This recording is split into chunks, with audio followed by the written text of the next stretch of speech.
조갑제 TV 시청자 여러분 안녕하십니까. 2020년 6월 15일 오후 4시입니다. 문화일보 오늘 석간 일면 제목이 문 대북정책 파탄, 이대로는 미래도 없다 였습니다. 대북정책이 파탄났답니다. 대북정책이 파산난 거죠. 부도가 난 거죠. 문재인 대통령이 김정은과 만나서 약속했다는 비핵화는 지난 2년 동안 지켜지지 않았습니다. 그 사이에 북한은 최소 10개 이상의 핵무기를 새로 만들었습니다. 그리고 잠수함 발사 미사일도 점점 발전시키고 있습니다.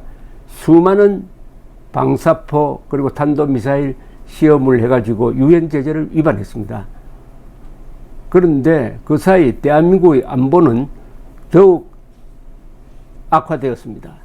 9.19 군사 합의를 우리가 성실하게 지키는 과정에서 대한민국의 안보가 허물어지고 있습니다. 그런데 북한은 군사 합의 안 지킵니다. 김정은이가 직접 나와가지고 서해안에서 해안포 사격을 지시함으로써 군사 합의를 정면으로 위반했는데 우리만 지키겠다고 합니다. 적과 한 약속을 적이 지키지는 않는데 우리만 지킨다고 하면은 그것은 자선단체가 되는 거고 자살하겠다는 것하고 마찬가지입니다.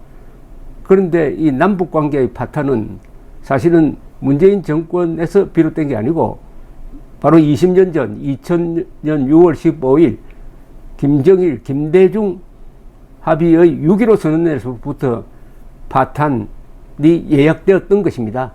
그게 전부 거짓말로 되어 있습니다. 6.15 선언 내용이 전부 하나부터 10까지가 전부 거짓말입니다. 그 6.15 선언의 아들뻘되는 2007년의 노무현 김정일 합의 14선언도 그 거짓말입니다. 그리고 4.27 선언도 거짓말입니다. 거기서 말하는 비핵화는 북한의 비핵화가 아니에요.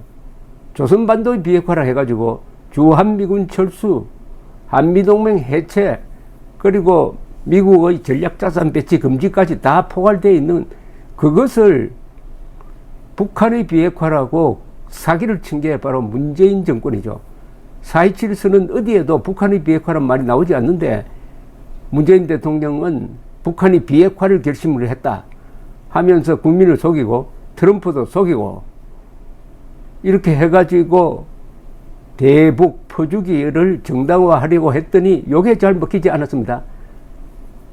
바로 유엔 제재, 미국의 제재가 걸려 있어가지고 옴싹달싹 못하게 되었습니다. 이러니까 이제는 김정은이가 화를 내는 단계로 바뀌었습니다.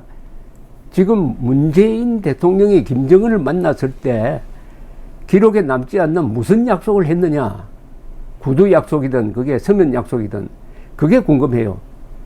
지금 돌아가는 꼴을 보면은 김정은이는 문재인 대통령으로부터 요렇게 하면은 미국이 국제사회가 해제를 해줄 것이다 라고 말을 했고 그 말대로 했다가 낭패를 당했다. 그래서 문재인 대통령에게 모욕을 안기는 것이 아니냐 이렇게 추측이 됩니다. 즉 북한이 비핵화할 뜻이 없는데 트럼프를 만나가지고 정의용 톡소를 보내가지고 북한이 비핵화할 결단을 했답니다.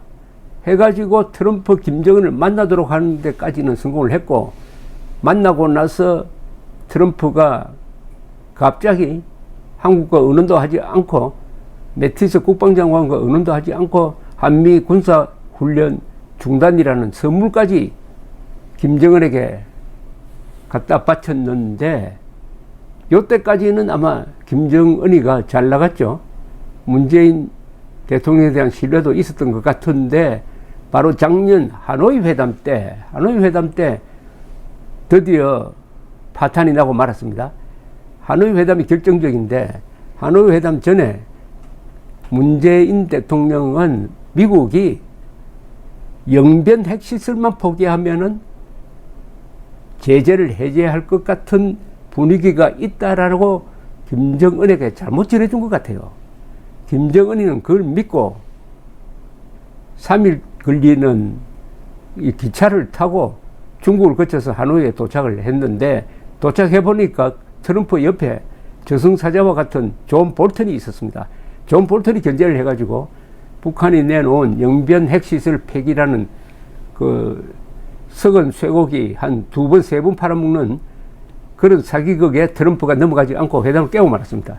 그 뒤로 1년여 동안, 1년 반이 넘었는데도 김정은의 손에는 뭔가 잡히는 게 없어요. 김정은은 우선 경제가 다급하니까 돈이 들어와야 되는데 그게 되지 않고 자기가 오판을 해가지고 하노이까지 달려갔는데 아무런 성과가 없이 빈손으로 들어왔다 하는 게 북한 주민이나 이 북한 농당 간부들 사이에서는 상당히 비아냥의 대상이 되지 않을까 자격지심으로 김정은은 그렇게 생각하고 있을 것입니다. 그래서 화풀이를 누구한테 하느냐, 문재인 대통령한테 하고 있는 것 아닙니까? 문재인 대통령 당신 말 믿고, 당신 말을 믿었다는 것은 두 가지쯤 되겠죠. 미국과 싸우더라도 북한을 우리가 화끈하게 도와주겠다. 그리고 미국을 설득해가지고, 트럼프를 설득을 해가지고 대북 제재 해제해주는 방향으로 해보겠다 했는데 둘 다 되지 않았습니다. 앞으로 될 가능성도 없고요. 더구나 문재인 대통령은 이제 임기 후반으로 넘어가 버리고 말았습니다. 2년도 남지 않았어요. 이래 되니까 김정은은 문재인에게 더 기대할 게 없다 해가지고 마음 놓고 지금 이런 욕을 하고 있는데, 어쨌든 이걸 통해서 좌파 진영 안에서 제일 힘센 권력 1위는 당연히 대한민국 대통령이어야 하는데 그게 아니고 1순위가 1번이 남한의 좌파 진영입니다. 1번이 김정은, 2번이 김여정, 3번이 문재인이 아닌가 그렇게 보입니다. 왜냐하면 이렇게 자신들이 미는 대통령이 김정은, 김여정으로부터 인간적 모욕을 당하고 있는데도 변호하고 나선 사람이 없어요. 변호하고. 더구나 해괴한 것은 오늘 지금부터 소개해 드리겠는데, 문재인 대통령을 변호할 생각은 하지 않고 김정은 변호하고 있습니다. 김정은이 변호하고 있어요. 김정은에게 가장 화를 내야 될 사람들이 문재인 지지자들 아닙니까? 근데 그들이 좋아하는 문재인 대통령이 이렇게 모욕을 당하고 있는데 어떻게 김정은 욕은 안 하고 욕을 하는 김정은 편을 들고 있느냐 이겁니다. 편을 드는데도 이 말이 좀 심합니다. 송영길 더불어민주당 의원은 KBS 라디오 인터뷰에서 최근에 미국에서 경찰 폭행으로 죽은 조지 플로이드와 비슷하다고 생각한다. 북한의 경제 상황이 사상 최대의 제재보다 더 플러스 알파된 제재가 현재 진행되고 있다. 조지 플로이드가 숨을 쉴 수 없다며 I can't breathe 라고 하지 않았나라며 지금 조지 플로이드가 이거 지금 목이 막혀서 죽겠다. 지금 북한의 제재라는 게 그와 유사한 상황이 아닌가 생각한다고 말을 했습니다. 말을 골라도 이렇게 못되게 할 수가 있습니까? 김정은이가 흑인 피해자하고 비슷한 처지랍니다. 아니, 김정은이가 최고 존엄인데 신같이 사는 자인데 무슨 그거를 동정하고 있습니까? 송 의원은 또 이렇게 이야기했네요. 북한이 기름 한 방울 안 나는 나라에서 이 경제가 버틸 수 있겠는가?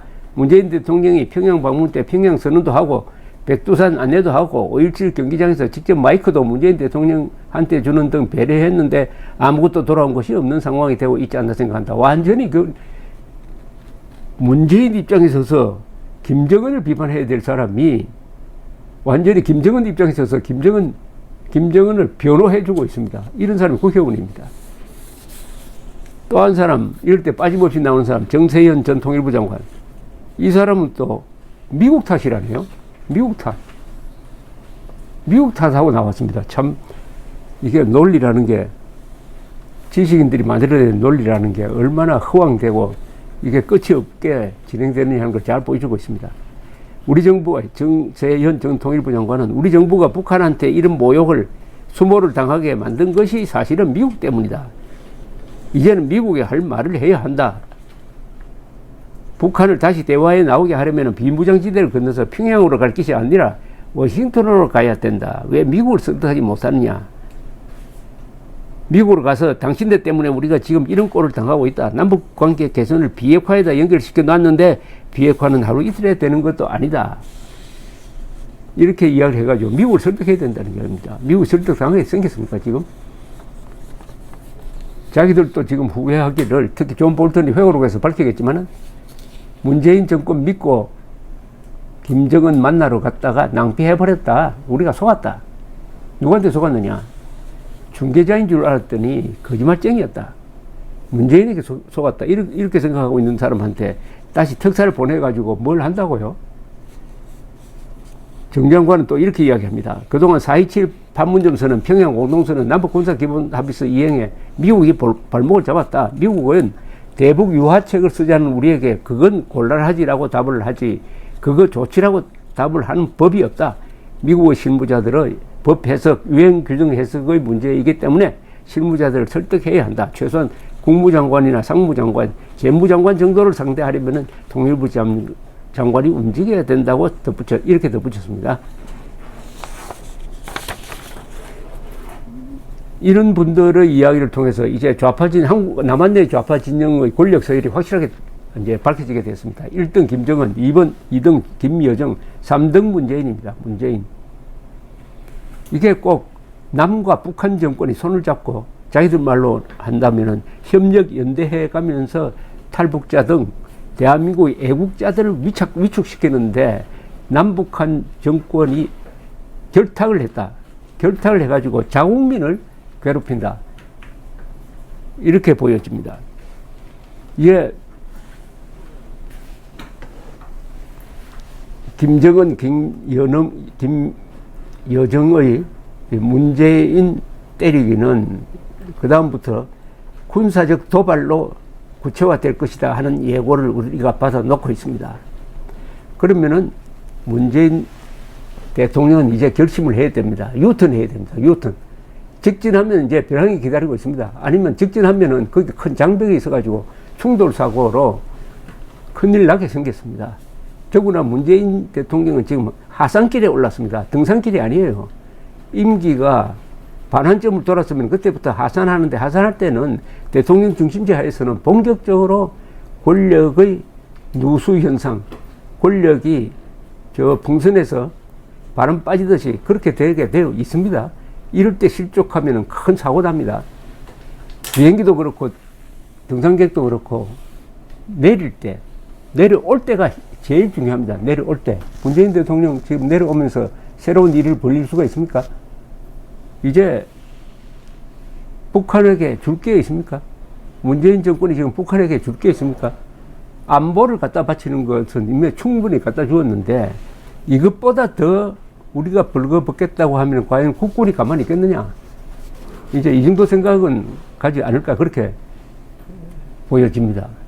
문재인 대통령의 대북 정책이 파산했다는 것은 국민들이 속았다는 뜻이고, 속아서 뭘 했느냐?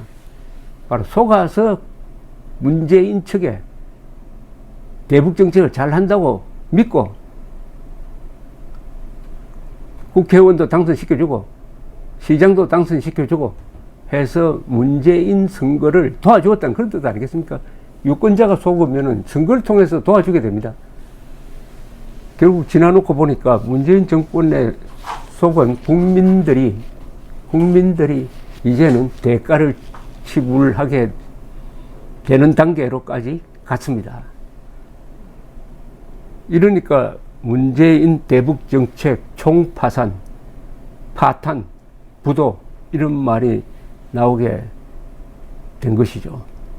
그 공범, 중요한 공범, 문재인 정권의 대북 사기극, 비핵화 사기극에 들러리 선 사람들, 공범 역할을 한 사람들, 특히 언론으로서 문재인 정권의 대북 정책을 제대로 견제하지 않은 사람들, 또 이제 마지막 기회를 맞게 되었습니다. 제발 유턴하시기 바랍니다. 직진하면 벼랑입니다. 감사합니다.